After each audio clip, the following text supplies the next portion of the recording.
Mengajar dan belajar. Alasan apa yang diberikan orang untuk mengajar? Ada banyak alasan mengapa orang memilih mengajar sebagai karir. Salah satu motivasi kuat bagi banyak guru adalah identifikasi mereka dengan model orang tua dan terutama guru-guru selama masa kanak-kanak mereka.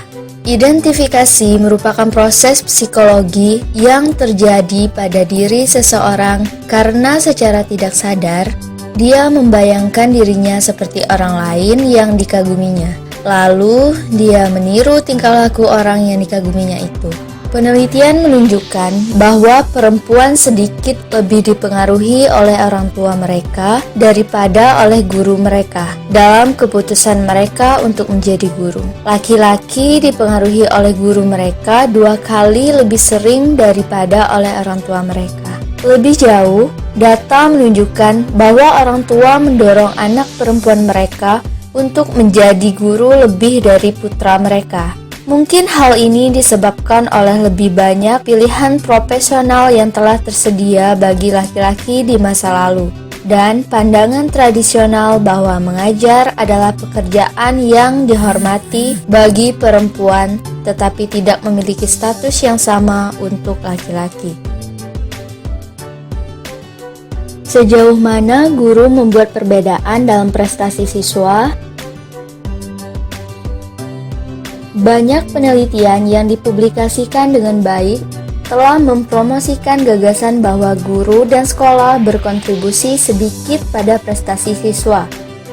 IQ, kehidupan keluarga, kelompok sebaya, dan kelas sosial merupakan variabel terpenting. Semua variabel lainnya adalah sekunder atau tidak relevan. Meskipun tidak dapat secara tepat menentukan atau mengukur dampak yang dimiliki guru, penelitian ulang selama 15 tahun terakhir menunjukkan bahwa guru dan sekolah memang membuat perbedaan. Perilaku dan metode guru yang berbeda memiliki perbedaan pada siswa, nilai, mata pelajaran, dan kelompok kelas yang berbeda, serta pengaturan sekolah. Yang memperparah masalah adalah fakta bahwa variabel seperti status sosial ekonomi, ciri kepribadian, dan perilaku manusia memiliki arti yang berbeda bagi peneliti yang berbeda. Seringkali sulit untuk mengisolasi efek guru dari efek agen lain, seperti orang tua, kelompok sebaya, dan guru lain. Tidak mudah untuk menilai secara akurat perubahan dalam pembelajaran dalam interval jangka pendek. Tindakan apa yang penting untuk dilakukan guna meningkatkan kualitas pengajaran? Permintaan untuk meningkatkan kualitas guru dan meminta pertanggungjawaban guru atas prestasi siswa telah meningkat selama beberapa tahun terakhir. Beberapa pendidik dan pembuat kebijakan menyatakan bahwa kita perlu mengidentifikasi indikator keefektifan dan mengevaluasi sekolah dan guru berdasarkan indikator ini. Semakin banyak pendidik dan pembuat kebijakan percaya bahwa perlunya peningkatan standar sekolah untuk sertifikasi dan kinerja guru. Secara umum, banyak harapan orang tua untuk pendidikan anak-anak mereka belum terpenuhi. Menurut survei Asosiasi Pendidikan Nasional Amerika Serikat, baru-baru ini yang melibatkan lebih dari 2.132 orang tua dan 2.107 guru. Strategi untuk meningkatkan kualitas pengajaran yang paling disukai oleh masyarakat adalah 1. Mewajibkan siswa dalam program pelatihan guru untuk memenuhi persyaratan kelulusan tertentu memperoleh suara sebanyak 82%. 2. Meminta guru untuk lulus ujian ketat guna menilai pengetahuan mereka tentang mata pelajaran yang ingin mereka ajarkan, memperoleh suara sebanyak 77%. Dan yang ketiga, mengharuskan guru untuk menyelesaikan magang memperoleh suara sebanyak 76%. Sejumlah tenaga pendidik berpendapat bahwa Persiapan guru sarjana merupakan proses penjaga gerbang profesi guru. Calon guru harus dapat menunjukkan tingkat kompetensi yang ditentukan pada akhir tahap prajabatan agar diizinkan masuk ke profesi tersebut. Secara umum, ada hubungan antara guru yang efektif dan sekolah yang efektif. Guru untuk menjadi efektif perlu suasana yang mendukung dan positif. Ini meliputi ukuran kelas yang dapat dikelola, bahan ajar yang tersedia, ekspektasi staf yang tinggi terhadap prestasi siswa, iklim sekolah yang teratur, sistem untuk memantau kemajuan siswa, kepala sekolah yang kuat dan suportif, dan semangat atau identitas sekolah yang dirasakan di ruang kelas. Apa yang dimaksud dengan waktu akademik? Bagaimana pemanfaatan waktu akademik di dalam kelas? Waktu pembelajaran akademik adalah waktu yang sebenarnya dihabiskan guru di kelas untuk memberikan instruksi dengan berbagai cara dalam mata pelajaran dan keterampilan tertentu. Ini dipengaruhi oleh ukuran kelas, kemampuan dan minat siswa, pelacakan program, dan tingkat pengajaran. Penelitian menunjukkan bahwa peningkatan waktu di sekolah dengan sendirinya tanpa mengubah aspek pengajaran lainnya tidak menghasilkan peningkatan prestasi. Meskipun demikian, akal sehat menunjukkan bahwa jika kualitas pengajaran dijaga konstan, maka kualitas pengajaran tambahan seharusnya memiliki efek positif. Apa perbedaan antara pengetahuan moral dan karakter moral? Bagaimana nilai-nilai moral mendorong pemikiran moral? Pengetahuan moral. Melalui studi tentang tulisan dan prinsip-prinsip orang-orang yang bermoral, siswa dapat belajar tentang pengetahuan moral.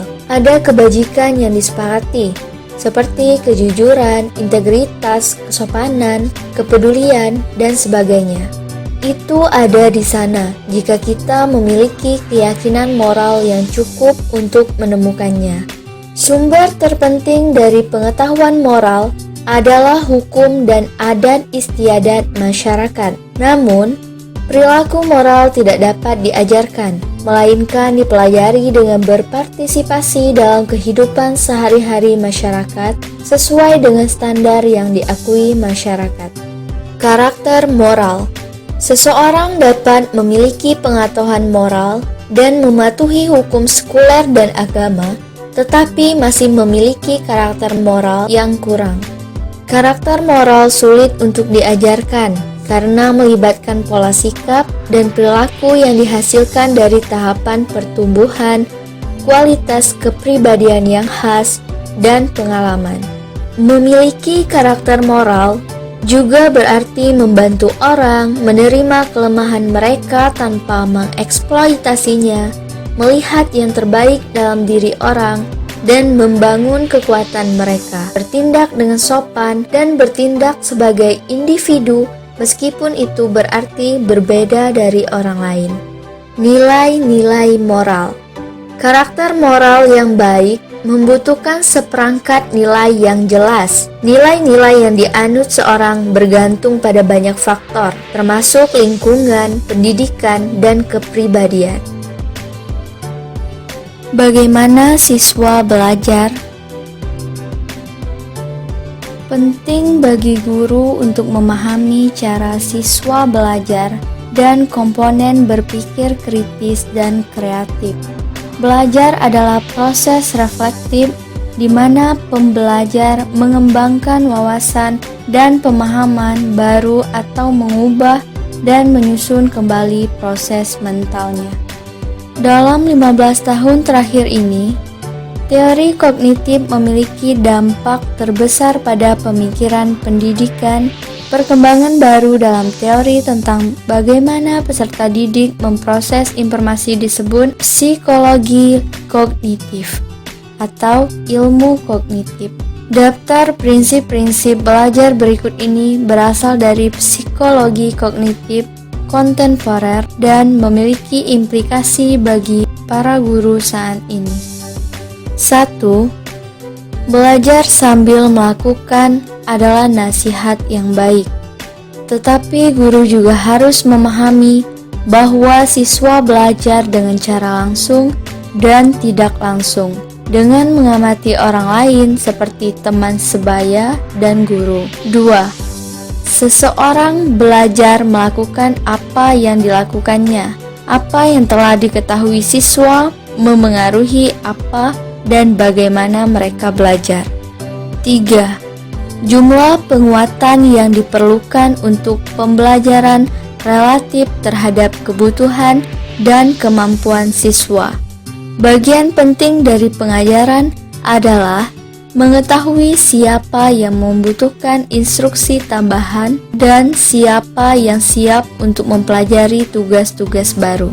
4. Prinsip kesiapan berkaitan dengan tahap perkembangan peserta didik dan pembelajaran mereka sebelumnya. Guru harus mempertimbangkan siswa dalam menyajikan konten tertentu dan dalam mengharapkan proses kognitif tertentu.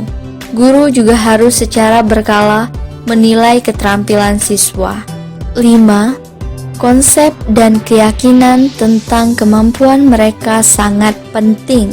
Guru terkadang lupa bahwa faktor-faktor pribadi ini memengaruhi pembelajaran dan bahwa sikap guru terhadap siswa juga mempengaruhi persepsi siswa tentang diri mereka sendiri.